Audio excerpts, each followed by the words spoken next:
Hello, and thank you for joining me for this session. My name is Chris Hutt. I'm from NACADA, the Global Community for Academic Advising, and I'm here as part of the Advising Success Network to talk a little bit about advising strategies that make a difference, lessons from the field. So coming to you today as a representative of NACADA and the network, but have several decades experience working in a variety of institution settings. And what I'm going to talk about is both some of my own personal experiences from the field, as well as the collective wisdom from NACADA and the Advising Success Network. And if you're not familiar with the network, it's a collaboration of 6 member associations, NACADA, NASPA, Student Affairs, the National Resource Center for First-Year Students, Achieving the Dream, and EDUCAUSE, as well as ASKU. So a lot of associations, we've partnered together to try and share our collective wisdom and bring that to the field. You can see our mission statement below, but we're really focused on holistic advising. And thanks to the network, I was able to be here today. So thanks to them and thanks to you for tuning in. You may be familiar with NACADA, but as the Global Community for Academic Advising, we are really focused on aggregating and sharing globally established best practices in advising. And we'll talk a little bit more about these competencies in a little bit, but focusing on the conceptual, relational, and informational competencies that advisors need to effect student change. So we're at a really interesting time in our history as I'm recording this. It's the tail end of 2020. We're 7 months into a global pandemic. Most of us have gotten used to working from home and trying to find some sort of work-life integration, since work-life balance is long gone. But also we're at an interesting point in history in higher education.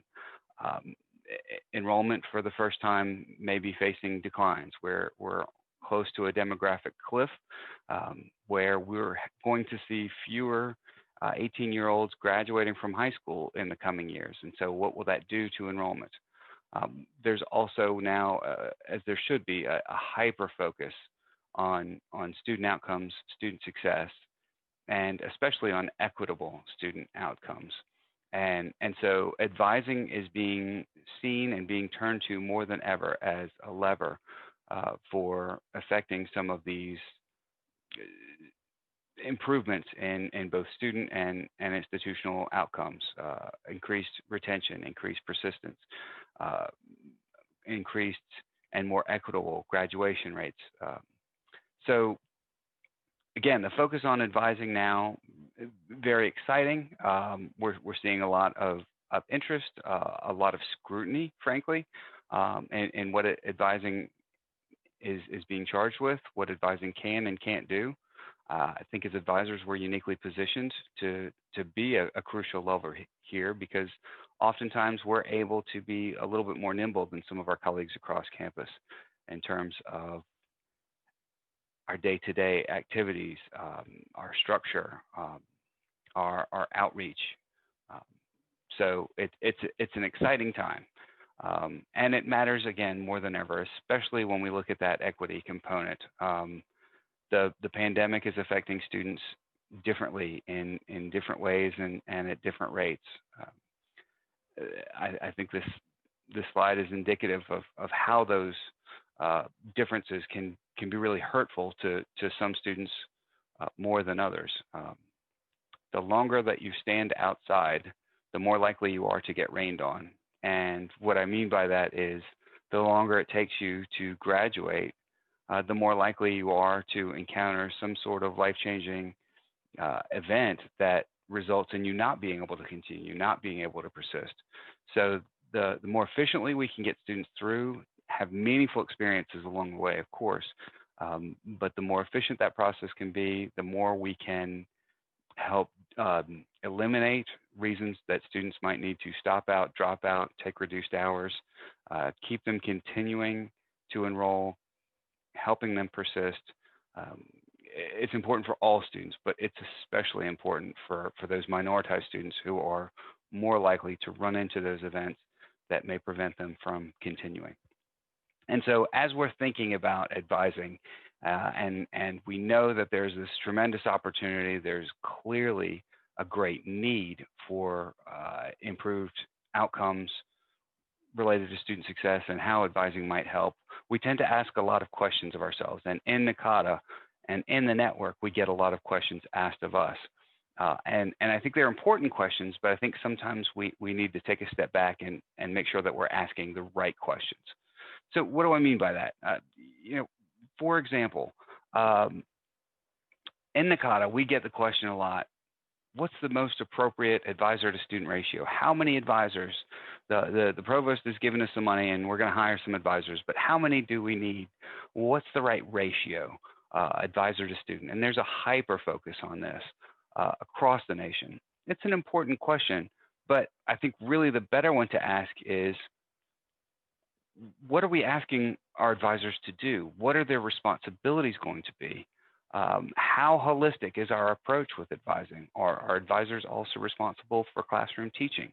Are they full-time professional staff dedicated only to serving their students? Do they have roles within an academic department that may take away from a primary responsibility? And also, what do we want when they are advising, whether that's 50% of the time, 80% of the time, or 100% of the time?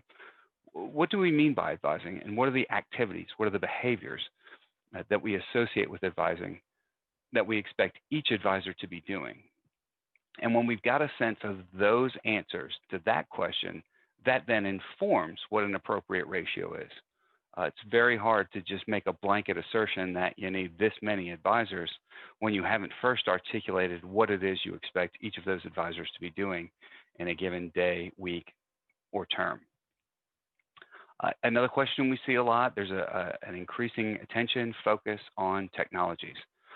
So there are a lot of really great vendor-provided solutions out there, a lot of competition right now, and so we get this question a lot. Well, what should we do? We've got a homegrown advising technology solution, but we've had a lot of vendors come to campus. They've offered us some really shown us some really attractive alternatives to what we're doing now.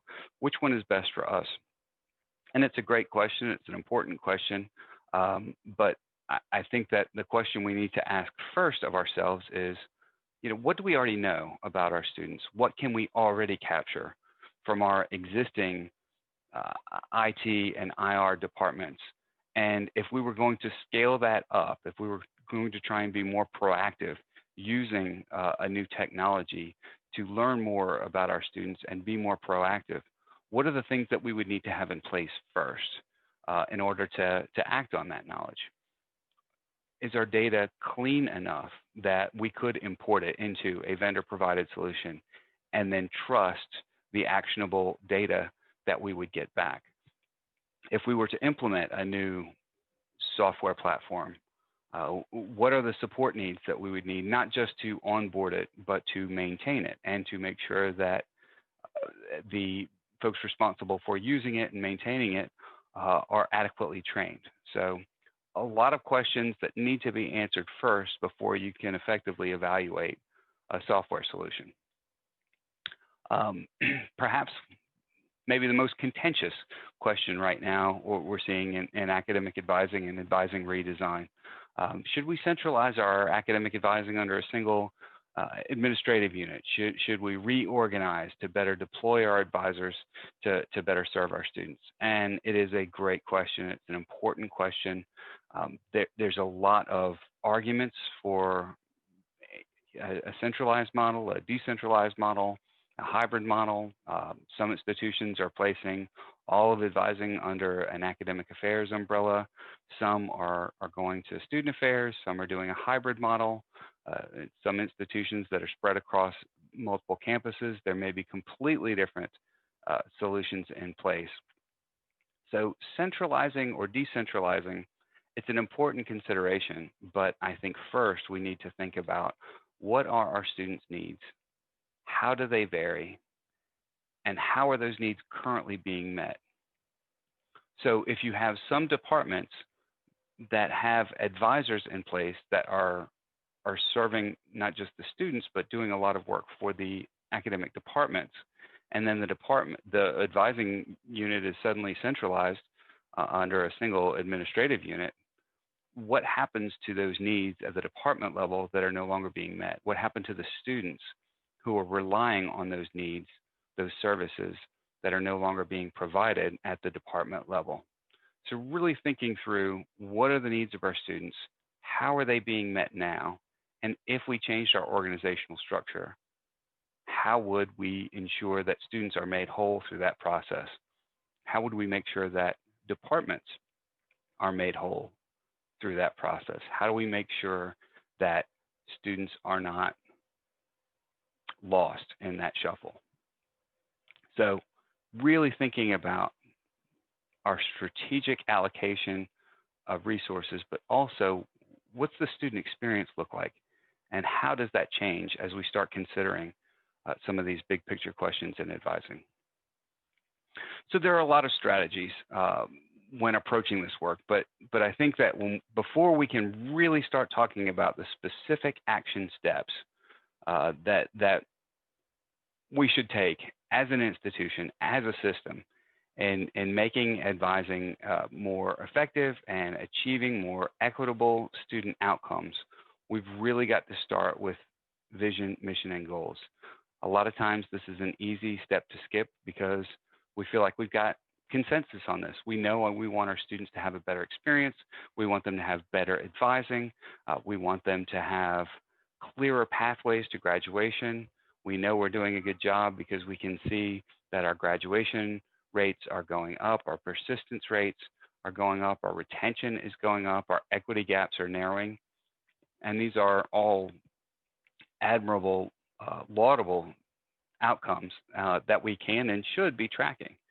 But when it comes to advising, I think it's very important that we start by spending a little bit of time and getting very clear and very granular about what it is we want our advising structure to do and what those outcomes are, both at the department level, the unit level, and for the students.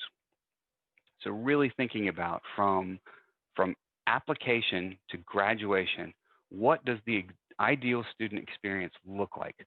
What are those key milestone experiences along the way that we want to make sure students have? And how can advising help ensure that those milestones are being met on a timeline that's right for the student? So spending time before we really start with the design on a clear and universally agreed upon vision, mission, and goals for advising. This reference may only land with folks from a certain age demographic, but there was a movie where the protagonist wanted to develop some kind of a center for kids who can't read good and want to learn to do other good stuff too. And while that's a noble pursuit, and I love the sentiment, how do we know that we're being successful? You know, what does it look like when we have achieved this? How will we assess our progress on this? Not just those big three metrics that we can look at 3 times a year, the retention and graduation rates, but what are some of those within term metrics that might be worth tracking at the strategic institutional level, but also at the unit level in advising. So getting really specific about what does it look like? How can we track this week over week, month to month, term to term, to make sure that we're moving toward providing that ideal student experience for more of our students. Another thing with mission and vision, really making it clear who is responsible for what. It's okay for there to be overlap, right? I think advising lives within a constellation of student supports. And there should be some overlap between academic advising and a career center and perhaps financial aid and even counseling and psychological services. Depending on what's available for your students at your institution, the overlap with that Venn diagram may be quite a bit, or it may be just a little bit. But having a very clear picture at the institution level, these are the lanes, and this is how we're making sure that there's overlap and that students aren't slipping through. Also putting in place a very robust professional development schedule. Advising is a great profession. I have been an academic advisor for 20 years, absolutely love it, but it's also a position where we know that sometimes there's a lot of turnover. So having a structure in place to ensure that as advisors come in, hopefully are retained and progress to become intermediate and more advanced advisors, they're getting the skills that they need, they're getting trained up on the competencies that they need to be effective in those roles. And as we onboard new advisors, making sure that their onboarding, their professional development is consistent and comprehensive. Just a plug here for NACADA, the clearinghouse is an open source repository of a lot of information, nacada.ksu.edu. The clearinghouse has tons of articles, scaffolding for providing a professional development structure, example, mission, vision, and goal statements. So if you need some additional resources on that, it's a great place to start. Again, it's open source. As I talked about, there are a lot more metrics that we can look at than just retention, progression, and graduation. And here from the USC Center for Race and Equity, there are just some examples of different within and between term metrics that are aligned with improved and more equitable student outcomes. So think about, as an institution, as a unit, what are those metrics that we care about? What are the things that we know because we know our students? These are the critical levers that are going to align with improved student experience, and how are we measuring and tracking those experiences? Number of students that are flagged in an early alert by faculty, for example. How many students are referred to a tutoring center? How many of those students who are referred actually attend? The number of appointments that an advisor or an advising unit is seeing in week 1 versus week 6. All of those things can help inform the ideal student experience, what that looks like, and what we need to be working toward. I think another really important strategy is, as not just as an advising unit, but as an institution, have a very clear communication strategy with your students. I am of the mind that advising begins and enrollment really begins at the time of acceptance, not matriculation. So once we had a student accepted and we knew that as part of that application process, the student had declared a major, we would immediately start sending information to that student about their program, about the resources available to them, what it means to be a chemistry major, and what you can expect. And here are some characteristics of successful chemistry majors from the last 5 years. Providing that background information months before they even start helps students confirm that they've made an appropriate choice of major, and also challenge in very healthy ways that choice. I'd much rather have a student change their major, make an informed decision before they come to orientation than in week 6 of their first semester of enrollment. So we really, really push that early communication, encourage students to meet with us even before they came to orientation. And I know that sounds like a big lift. Not everyone is going to be able to do that depending on your resources, but some individual communication, some outreach with students before they come to orientation can be incredibly helpful. And again, this is another way that we can really close equity gaps. If you've got a student who is first generation, that family may be very confused by this process, very intimidated by the process, things that we take for granted. What is a bursar? What is a credit hour? What does it mean to matriculate? What does it mean to withdraw versus to drop? there's a language barrier there. And so the more we can do to be accessible, to try and reduce those barriers, break those barriers down, make the orientation experience less intimidating, we really want to do. So we would, when possible, sit down with a student and their family but before the orientation session. And we started scheduling those weeks in advance of our first orientation, and would just talk through not just what the first semester is going to look like, the first term is going to look like, but what you can expect at orientation. I don't know about you, but orientation for me was kind of a daunting thing. And we talked to students about that. What will your orientation experience look like when you come to campus that first time as an enrolling student? And I use this slide in presentations, and it always gets a laugh from parents. The students are a little confused. I'm old enough, I remember registering this way. And they piled us all in the gym. It was hot. You'd stand in line, and hopefully you got to the front before the class filled up. If there was still a seat available, the person at the table would sign your registration card, and then you were enrolled in that class.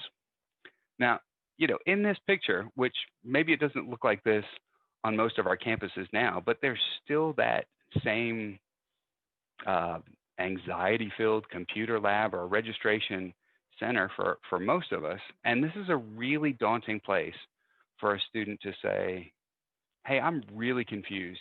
Can I have a few minutes of just fundamental conversation about my life and what I'm signing up for right now, not just for the next semester, but for the next decade, because I'm kind of having a little bit of an existential crisis, seeing that everyone else seems so much more confident than I am. There's no space for that here. Taking the time before a student came to demystify that experience, to prepare them, and to let them know we're here, we care. If there are challenges at orientation day, we'll be here to take care of those and follow up later, because often we just don't have the bandwidth to do it in the moment on that orientation day. It also really helps right size students' expectations, both for themselves and what that first term of enrollment look like. It's an opportunity for us to talk with the student about how they chose their program of study and making sure that we right size them into that program before they go too deep, if it's not the right fit, or if they have an incomplete understanding of what the program's all about. We had a communication plan that included a letter from the dean and a letter from the student's academic advisor that would be sent out, a paper letter, and there was some cost involved, but having something physical, having that physical artifact, I think was really helpful. And the students reported back to us that they were glad to have had that initial contact well in advance of coming to that first orientation. So taking the time to think about both internally to your unit, what's our communication plan, but also collaborating with other campus partners. What are you sending out and when? Let's make sure that the language you're using is consistent. Let's make sure that the timing makes sense as much as we can. And some of this, I know it sounds like a lot, and it is, but a lot of this you can front load. You can do the work on some of these things well in advance. For example, we sat down as a unit, as an advising department, and said, what's the messaging we want to send to our students for the entire semester? And so we had a communication plan that was 16 weeks long. And looking at our response rates and our open rates for the email communications we'd sent out, we figured that Tuesday morning was our best time. So in the summer, before the term started, we wrote 16 email scripts, and they were to every student in our college. And we agreed as a unit we were going to send these out on Tuesday mornings. And they were very short, topical, and we aimed to be engaging rather than informative. So first week, welcome back. If it was a new student, welcome. I'm here. I'm your advisor. I'm going to be sending you some messages throughout the term. If you ever need to meet with me, here's how you can schedule that. So setting that groundwork, that expectation. And then every week, based on what we thought might be happening, we would send just a weekly check-in, not expecting every student to respond, and not doing an information dump of here are all the things you need to be thinking about, but more just level setting. We're here if we can help. I know it's week 4. You probably got your first grades. I hope they went well. If we need to talk, let me know. Week 8, we're getting close to fall break. We're getting close to the Thanksgiving holiday.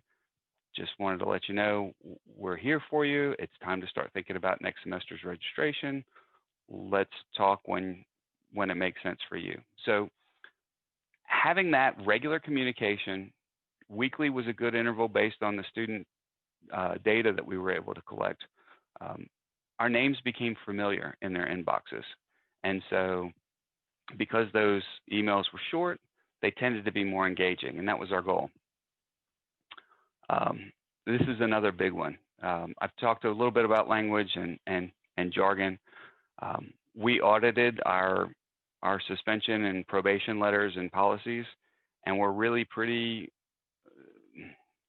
horrified by some of the language that we were sharing with our students. It was not at all helpful, friendly, encouraging, engaging, digestible, comprehensible, and it didn't lead to good outcomes for our students.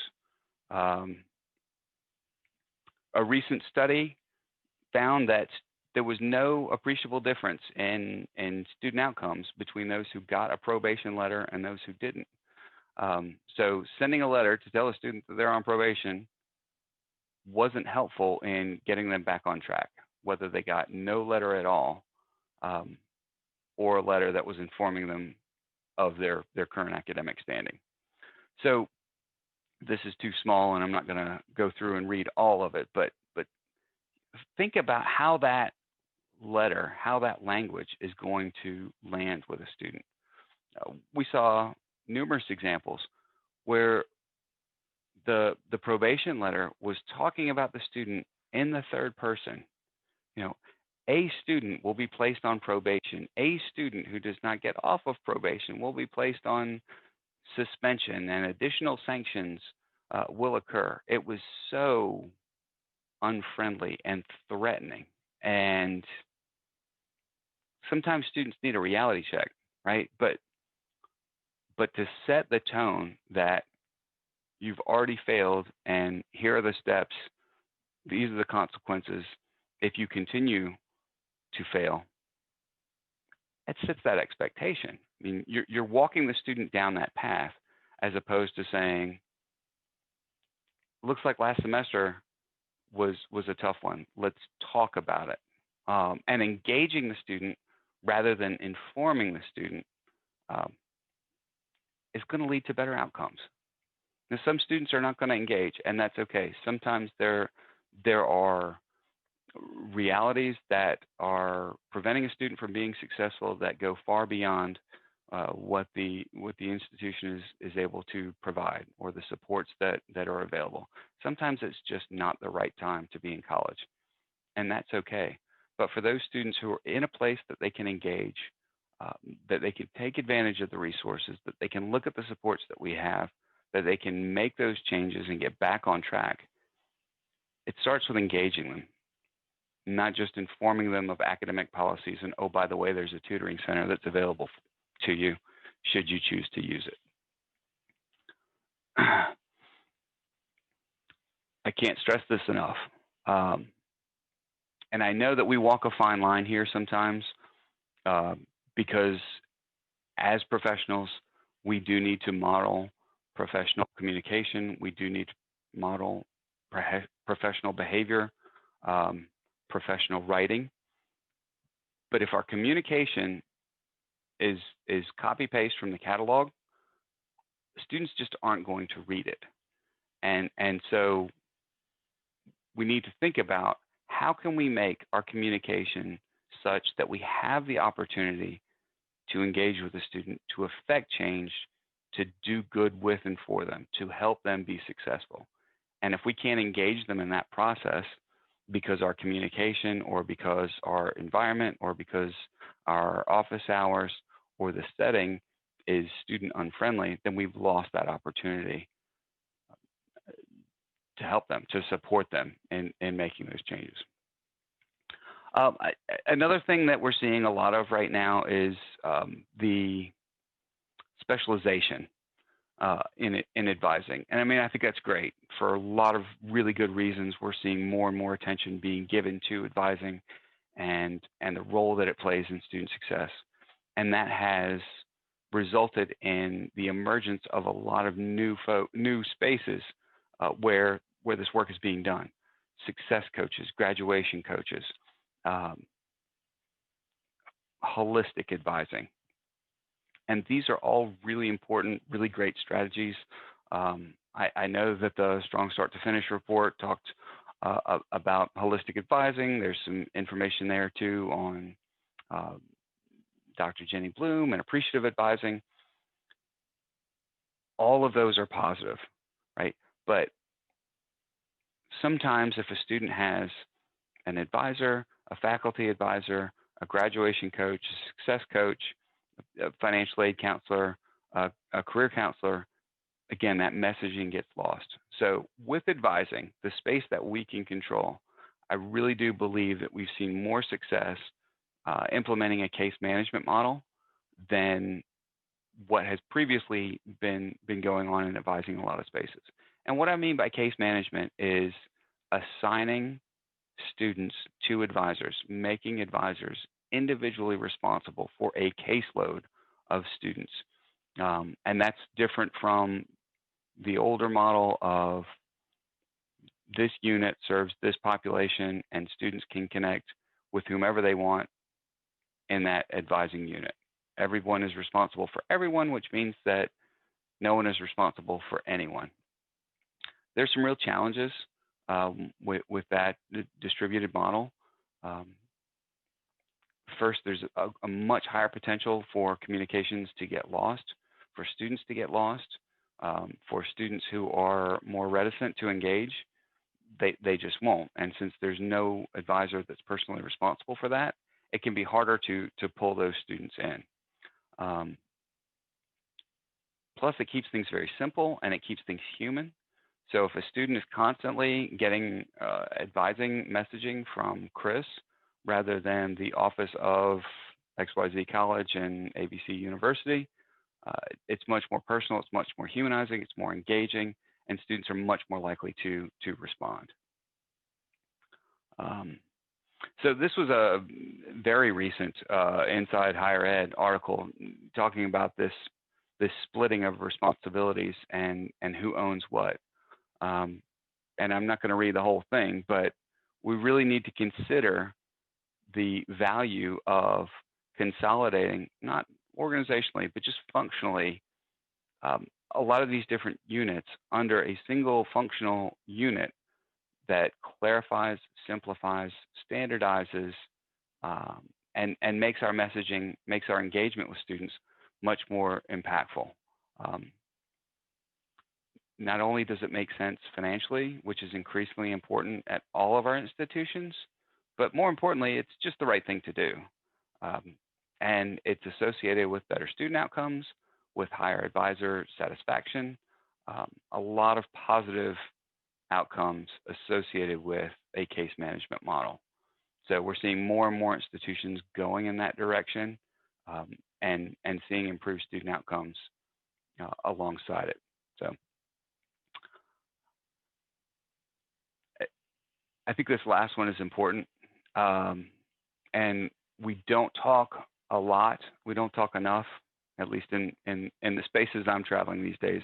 I don't know that we talk enough about self-care and how challenging this environment is for all of us. Most of us were not prepared to live our lives at home on Zoom calls all day. I'm got to tell you, I'm sitting here and I'm experiencing just a little bit of dread that my 4-year-old is going to come in and ask for some apple juice in a minute. And if she does, we'll just roll with it. But there's no more work-life balance, right? It's work-life integration. We're all working from home, but really we're at home in a crisis trying to work. And that's a different thing. And so anything we can do as administrators that can enhance job satisfaction, make our advisors, whether they're faculty or professional staff, make that work more meaningful, make it more enjoyable, make it resonate. That's an important thing for us to consider when looking at policy. And by having advisors personally responsible for students, we're seeing much higher satisfaction scores from advisors with the work that they're doing because it is personal, it's relational, and that's why most of us got into this work in the first place. So, I'm getting close on time, sorry. Another thing that I think is really important is how do we humanize this, right? Pick up the phone. I get a lot of emails. I'm sure you do too. We used to meet in person. We're doing a lot of email. We're missing the nonverbals sometimes. We're missing tone when we don't talk. I know right now a lot of us can't meet face-to-face, but if we can pick up the phone and call a colleague across campus, a lot of times we can get done in 2 minutes what might take 20 emails. So I realize that it's uncomfortable for some of us, but I think it's really, really important. The pandemic has had some unintended positive consequences. On a lot of our campuses, we're seeing that the number of early alerts that are coming in from faculty who are concerned about their students because their students are expressing concern are way up, and that's a negative. Faculty are concerned that their students are at risk, but at the same time, the fact that we're getting so many more of these reports is showing that engagement is up, that empathy is up, that faculty and staff are more invested in doing what they can to raise awareness when students are struggling, and so we see that as a really positive thing. My handwriting is lousy, but I keep a box of thank you notes, and it's a goal of mine to try and write one a week to somebody, just a handwritten note. I appreciate what you did. Thanks for helping me with that student. I appreciate your collaboration on this. It costs 50 cents, but it means a lot on the other end to get something personal and meaningful. And so much of what we do in advising is relational, not just with our students, but with our campus partners on whom we're so dependent. For those who are professional staff advising models, if you're in that world, make sure that not only are you collaborating with the academic and student support units on campus, student services, financial aid, but also with the faculty.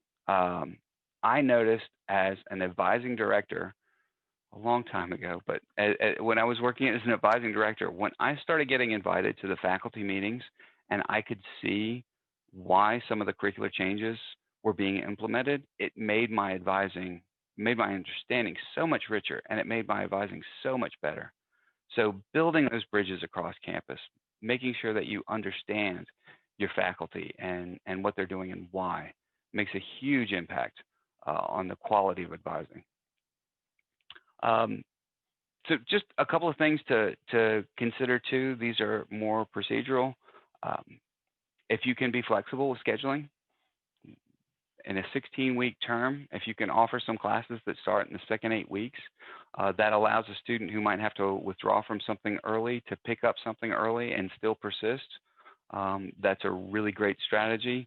It provides some flexibility. It helps with withdrawals. I know a lot of us struggle with academic programs that have really rigid prerequisite chains, and so this is a way to help disrupt that barrier that sometimes can be really problematic for students.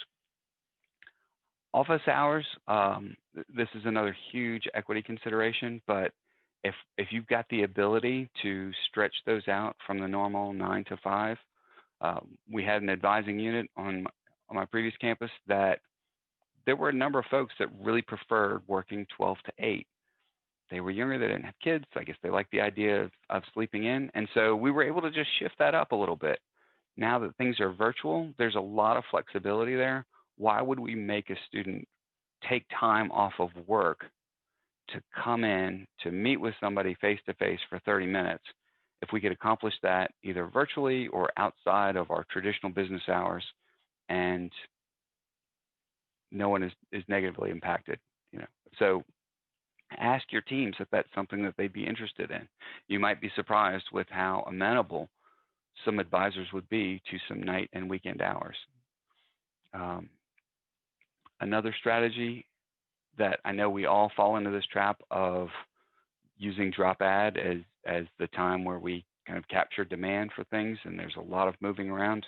If we can front load that registration, get students to not be so dependent on drop ad, a lot of positive student outcomes are associated with that. Students are only adding a class in day 5 of drop ad. Often they're not set up outside of class to be able to accommodate that dramatic change in their schedule.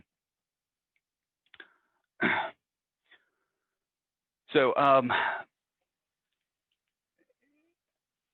I think I've covered a lot of this, and I'm cognizant of time too. Responsiveness, that last one. How long does it take for a student to get an answer? And if that's a challenge, then think about ways that we can fix that. I know our for-profit institutions, they have a benchmark of 4 hours. If a student sends an email, somebody's going to respond within 4 hours. And given our responsibilities and our constraints and our resources, 4 hours might be really unrealistic, but what can we do to provide in the moment support for students so that they know we're available? How timely are our responses? And if we flip it around, when we're in need and we reach out, how long is it acceptable or appropriate for us to wait before we get agitated? Just some things to think about when we're looking at closing equity gaps, when we're looking at moving the needle on student success. I think it's helpful to get with your IR folks and find out just exactly how many students are we talking about? How many students does it take to close an equity gap by 1% in our department? And a lot of times when you get that granular, you realize we're talking about single digits. And again, it's a way to humanize that. And as an advisor, as an advising administrator, as a departmental administrator, when you realize when you put students in that number, and it's not just a percentage, I think the work becomes much more real. And it really resonated with our teams when we were able to do that and put those numbers on things. And think about too, what's the economic impact of a single student? For those of us that have to work with budgets, do we know what that number is? In my case, in my previous institution, we had an independent study tell us that every student enrolled was $9,054 of economic impact to the institution. And when I knew that, sitting across the desk from someone, I really thought about that. I was much more interested in that individual success, but it just helped me see the stakes in a different way. And I really valued and appreciated having that perspective as well. I love this slide. I've used this for a long time, and it's a decade old, but it still resonates true. It's a lot of percentages, a lot of numbers on this, but it's showing a student's likelihood of being successful based on their grade in freshman biology. And I think there's a lot here, and we're short on time, but the important one to look at is the D, right? So a student who gets a D in freshman biology only has about a 10% chance of graduating with a biology degree from that institution. but an 80% chance of graduating with a degree. So when a student encounters an obstacle, a hardship, a setback, a surprise, and not the good kind, having information like this about your students at the ready to help encourage them, this is okay. We can work from this. And I'm not saying you can't be a biology major. Folks have done it before, but let's talk about what led to the D, and what's going to lead to you being one of these in the 9.8%, or is now the time for us to think about what's the best fit? Not because you can't do it, but maybe there's a good reason you shouldn't. Having this, large scale, enterprise level data, but making it very human for students.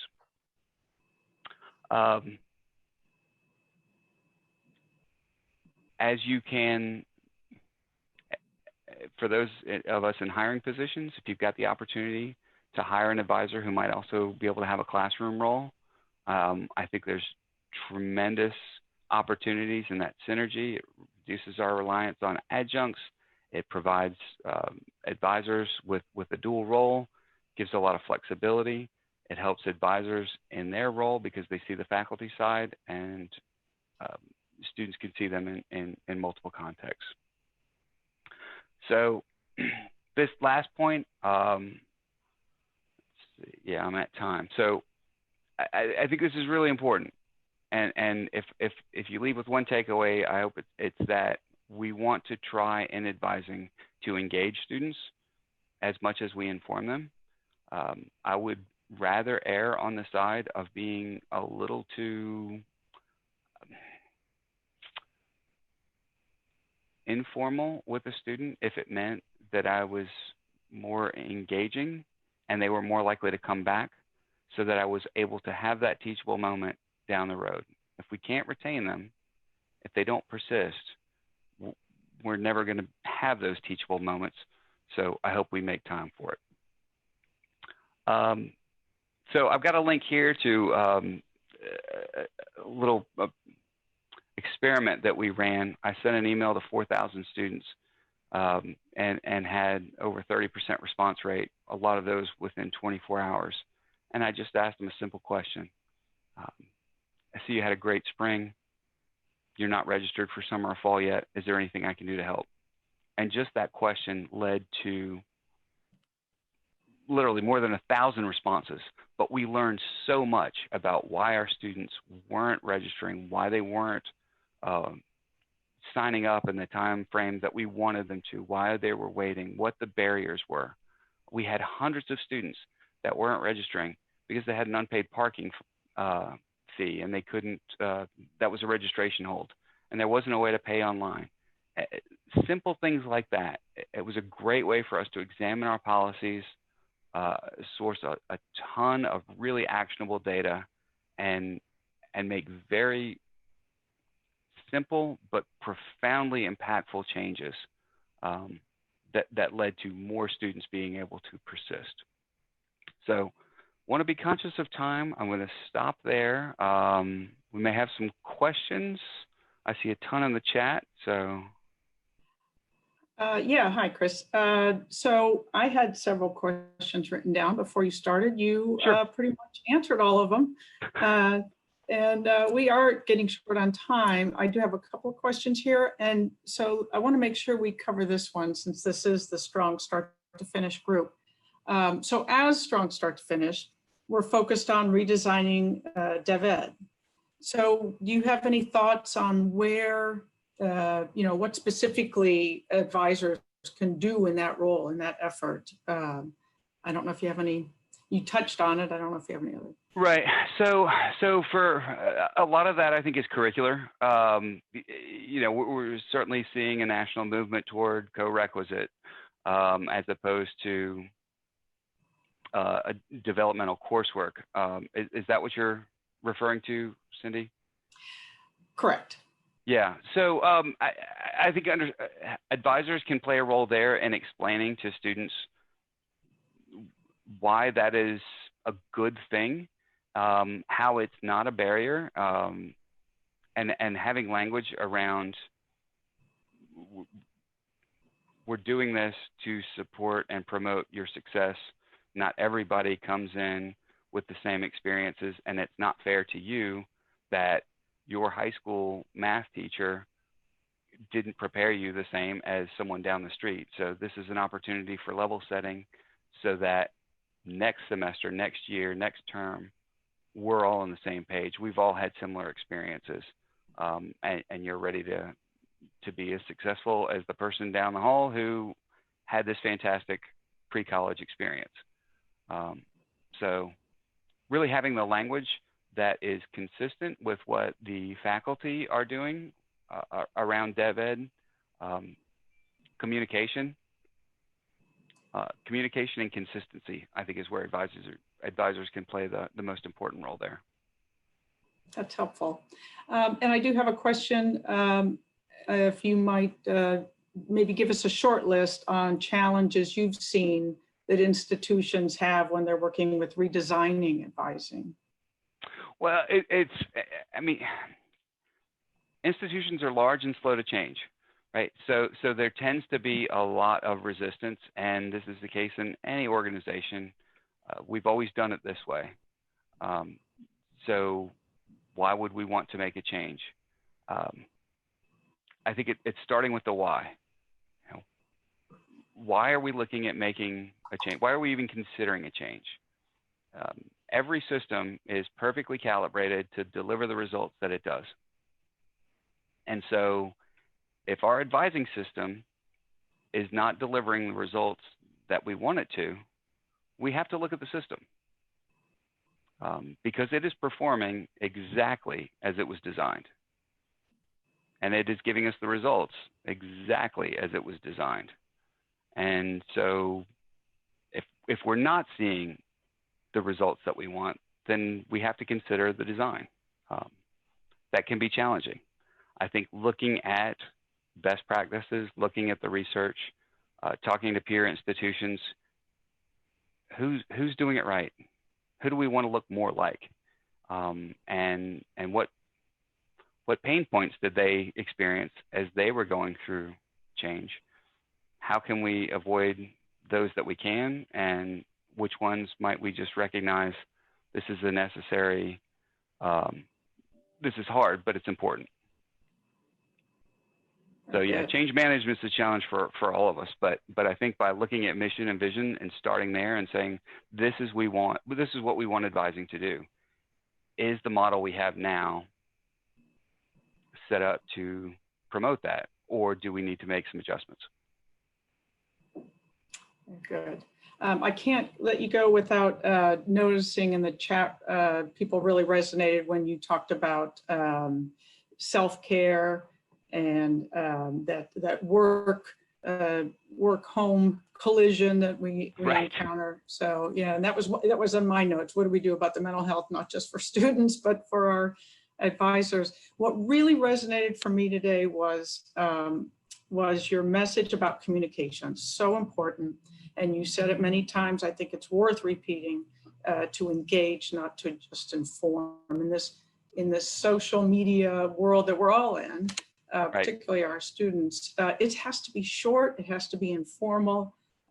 If it's any more than a paragraph, it's going to get lost. So, yeah, I mean, if you send me a 14-paragraph email, I'm not going to read it. Why would I expect my students to?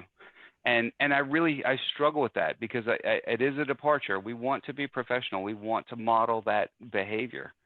Some of my emails read like text messages, but if it means that I get the opportunity to connect with the student, okay, I can. Success. I'll make that trade. Yeah. Absolutely. Very good. Well, on behalf of everyone, we really appreciate you joining today and giving us great strategy and insight, and some tips we can all use. So thank you very much. I love the work that you're doing. The reports that I've seen coming out of this group are just fantastic, and I wish you all the success in the coming year. It's going to be an interesting one. Very good. Thank you so much. So I guess I'm just going to go ahead and go right into the advising report. Can everybody hear me? I can, yes. Yes. Yes. Great. I'm Stephanie Sutton. I'm the Vice President for Enrollment Management at Stark State College, and I had the privilege of co-chairing the Strong Start to Finish Advising Forum, along with my co-chair, Amanda Spencer, who's the Director of University Academic Advising at Wright State University. Next slide, please.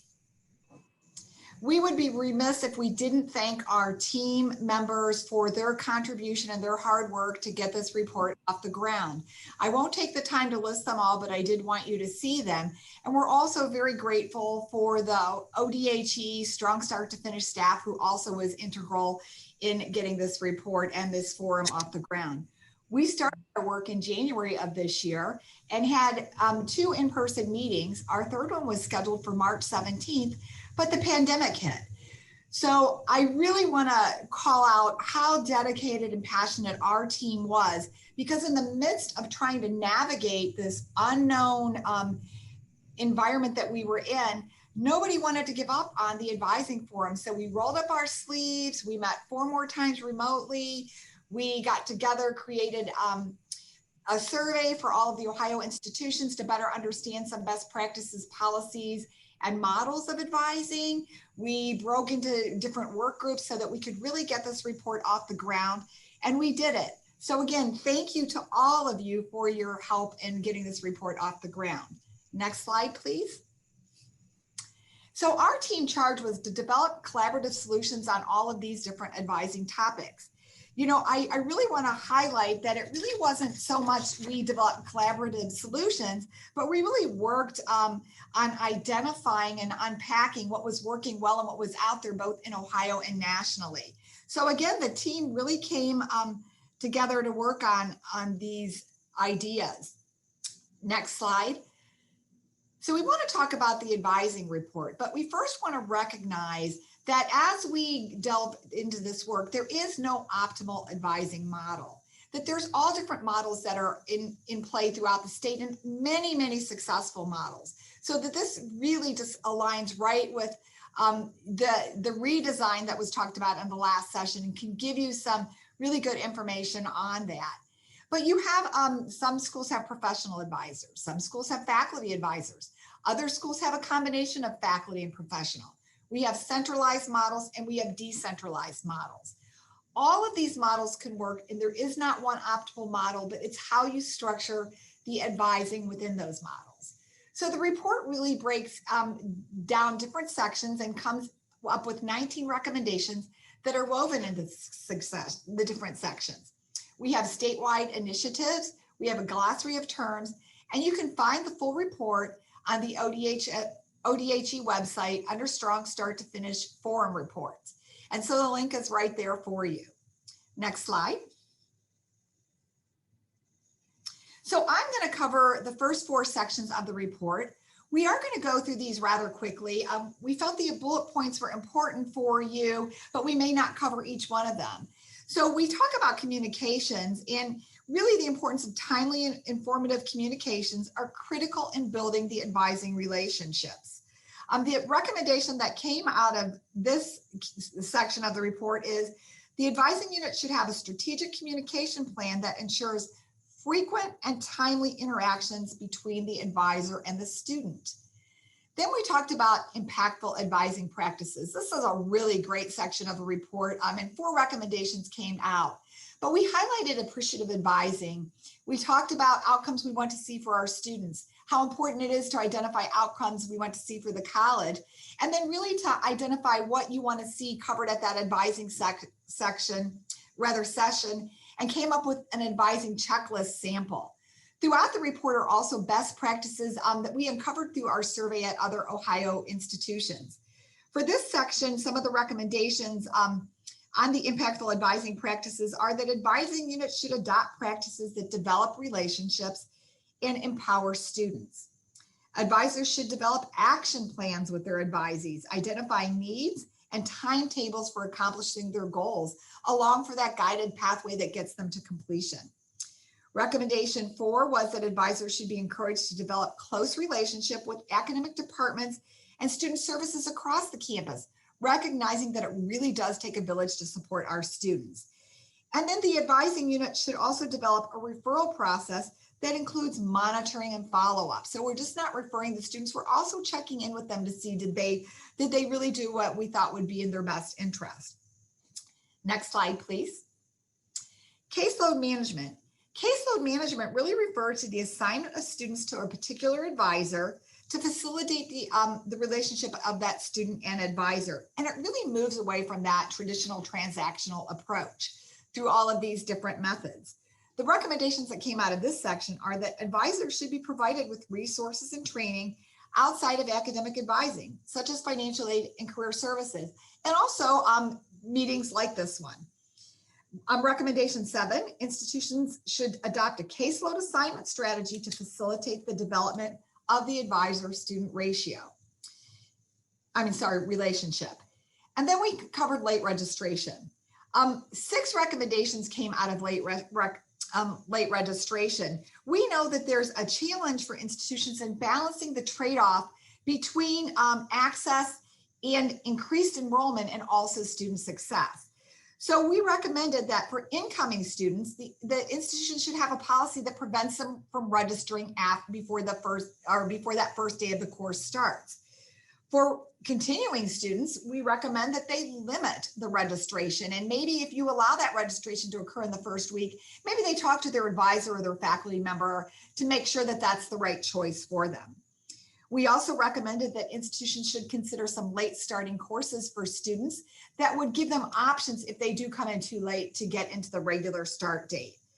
We also recognize the importance of institutional research in identifying the evidence-based practice and policies that your success data tells you about when students are registering late. So that should be done frequently. And then we also recognize that institutions should consistently review their data to make sure that they're identifying any obstacles to student persistence and completion. And finally, we need to make sure that we're offering a sufficiency of courses that a student needs to make progress towards degree completion. I'm now going to turn it over to Amanda to bring home the rest of the report for us. Thank you, Stephanie. Hi, everyone. I'm Amanda Spencer. Next slide, please. Now I'm going to talk with you, as Stephanie said, about the rest of our report, starting with technology. As you all know, advisors use a variety of technology tools every day, ranging from communicating with students, sending out outreach campaigns, accessing course catalogs, etc. So our recommendation 14 includes that institutions should furnish advisors with a variety of technology that provides timely access to student information, connects individuals and units that support students, and facilitates communication with students. So as long as the technology is meeting those objectives, we really felt that was key in checking off our main goals with technology. Also, as Stephanie mentioned, right as we were starting to wrap up our report, everyone started to advise students remotely with the quarantine. And so we had already had a goal of including some type of virtual advising, online advising in the report, but that change made it it's incredibly important that we had an entire recommendation on providing virtual advising to students. Not only is it significant right now, but it also into the future provides students with a level of maximizing convenience and gives them a variety of options to select, whether it would be face-to-face in the future or remote virtual options as well. So next in the report, we talk about advising as a profession. So a lot of institutions responded to our survey indicating that they provide professional academic advisors with career ladders that they can follow as they progress in their career field. So we provide examples of institutions that provide these career ladders for advisors, and there were 2 most popular paths. One is where advisors could progress to a level where they no longer have a full-time student caseload, but more of a 50% student caseload and a 50% administration role.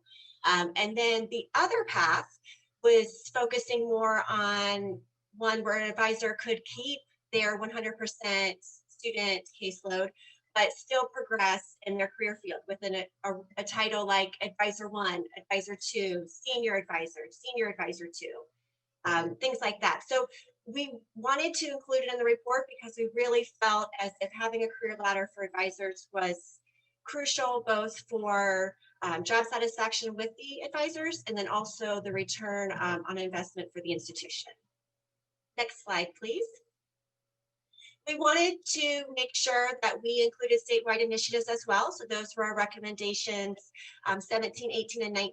And I know these are all topics of conversation that are happening on your campus, focusing on both transfer students and high school transcripts. So recommendation 17 is creating opportunities for students to appeal any decisions for when their transfer guides were not honored based on what they were following. 18 is creating more opportunities for additional transfer pathways to be created. And then lastly, ODHE supporting a common uniform high school electronic transcript in order to provide early accurate information for advisors ranging from admission to orientation to registration to make sure that everyone is on the same page. And lastly, we included a glossary of terms because we know that not everyone is necessarily up on our usual jargon that we utilize on a daily basis. So it includes things ranging from advising caseload model to student persistence versus student retention, etc. And all of those have the titles along with their definitions and relevant sources. So if you'd like to learn more information about anything listed, there's opportunities as well in the report. Thank you.